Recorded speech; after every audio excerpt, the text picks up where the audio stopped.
Something very mysterious is going on. Very mysterious indeed. All around the house, very tiny, 8-legged, 8-eyed creatures are crawling around. Spiders! I noticed them about a week ago. At first, I saw only one, then another one right next to it, and I quickly discovered that there were dozens all around the house. A day later, they were gone from the place they were and appeared somewhere else. This went on for about 2 weeks. All that time, my thoughts sounded like this.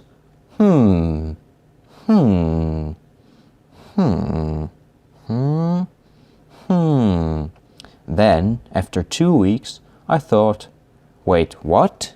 And I decided to investigate. These spiders are very small. Here's a finger for scale.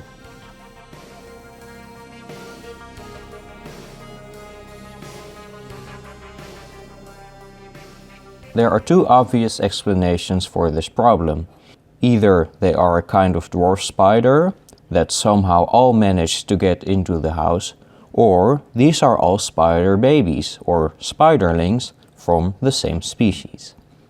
To further add to the mystery, there's also quite a few dead spiders of the same kind in a cocoon of web, just hanging around. I guess they were killed by their siblings or they just died and were then wrapped in silk, waiting to be eaten. I'm not exactly sure that's going on here, but it's quite a strange sight. Then, a breakthrough. I found a big dead spider. If I can identify this spider, it might give us a clue as to what the smaller spiders are, if they are indeed spiderlings.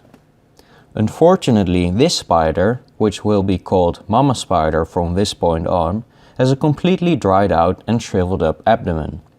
This will make it more difficult to determine the species. However, we can still look at the cephalothorax, that's the part with the eyes and legs, and other features for identification.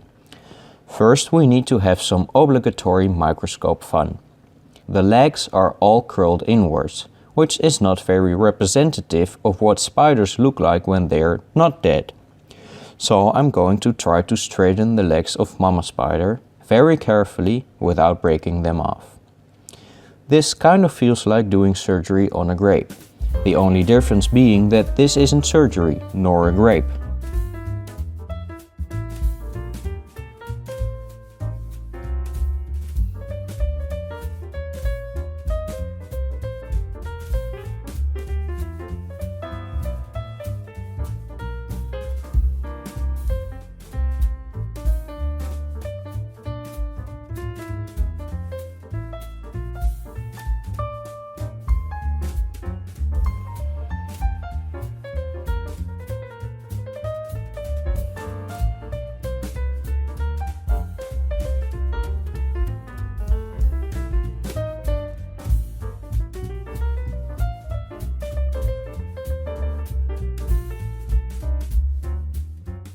Now you can get a better look at the peripalps and the underside of the cephalothorax.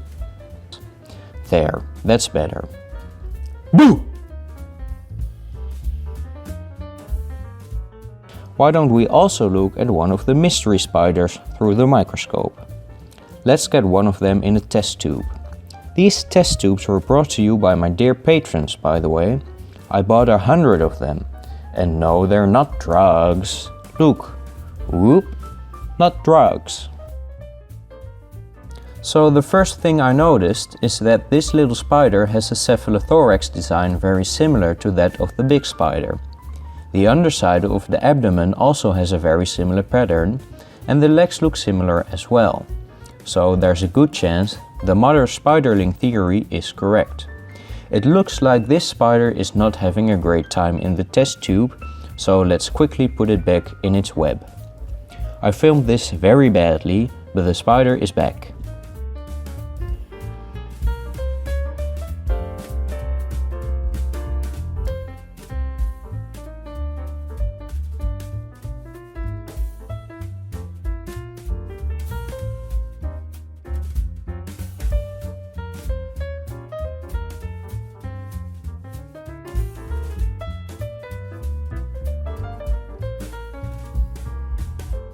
So based on the pattern on the cephalothorax, I searched in my spider book for spiders with a similar pattern, and I only found two: Zyghiella x-notata and Theridium pictum.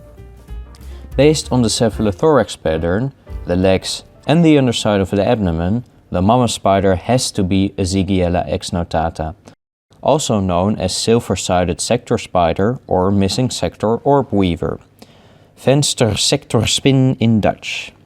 The Zyghiella x-notata likes to live in houses, unlike the Theridium pictum, which usually lives low in forests.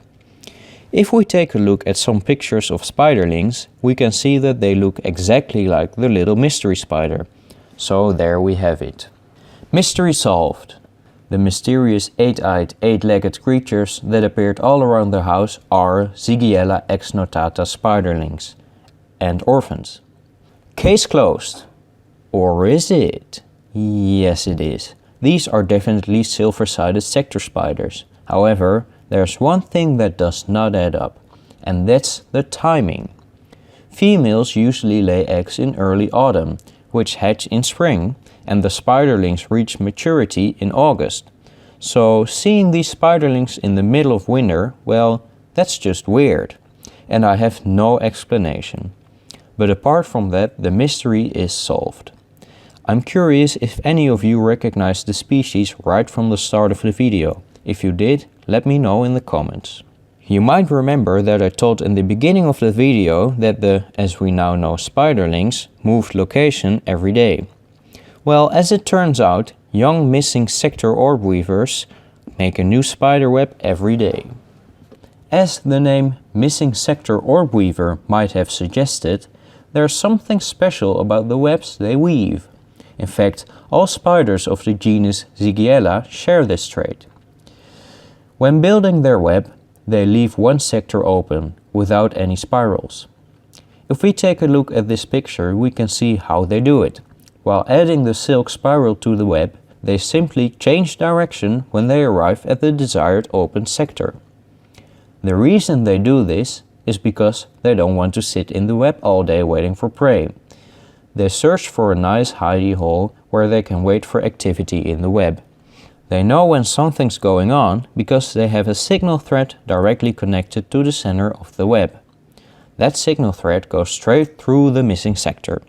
Although spiderlings usually do sit in their web all day, you can see this young spider waiting in a corner for web activity. Neato!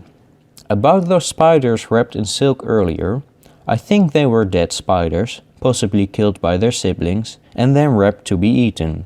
They were gone the next day. I still think it was quite weird though. A quick update, I found the hidey hole of the mama spider.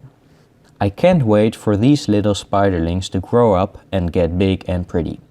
Unfortunately, they will all leave the house pretty soon, as they will disperse and explore the wide world. Well, maybe that's not unfortunate, it's just the way she goes. I would like to thank Lex Dakota as well as the other patrons for their generous and continuous support.